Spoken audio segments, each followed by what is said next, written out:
আসসালামু আলাইকুম। কী অবস্থা সবার?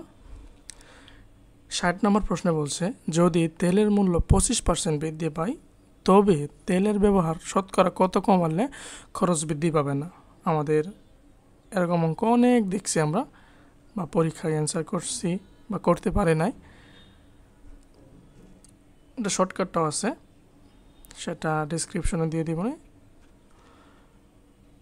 এখানে তেল না থাকে অন্য কিছু থাকতে পারে, অর্থাৎ শতকরা কত কমালে খরচ বৃদ্ধি পাবে না। ঠিক আছে, তাহলে ধরি তেলের মূল্য সমান 100 টাকা, 25% বৃদ্ধিতে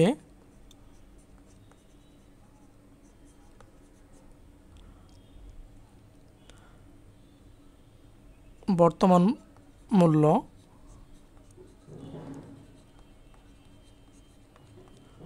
100 + 25 সমান 125 টাকা।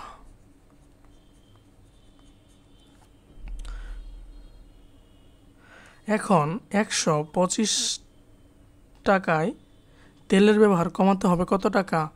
25 টাকা। 1 টাকায় কত? 100 টাকায় কত? তাহলে লিখব 125 টাকায়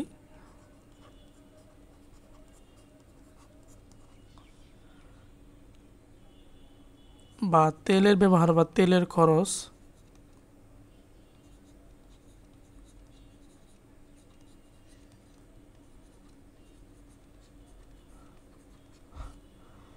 কমাতে হবে ইকুয়াল 25 টাকা। যেহেতু 25% বাড়ছে,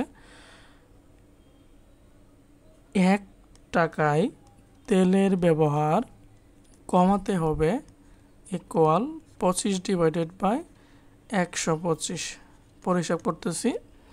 অতএব 100 টাকায় তেলের ব্যবহার কমাতে হবে ইকুয়াল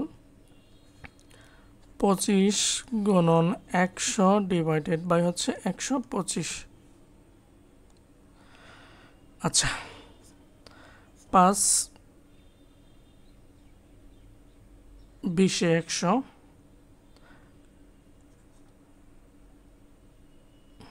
5 25 125, 25 25 কাটা, অর্থাৎ থাকবে হলো 20 টাকা সমান কত?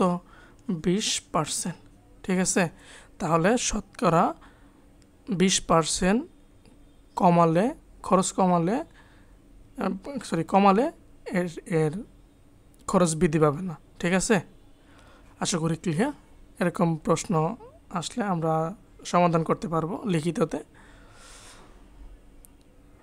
Thank you.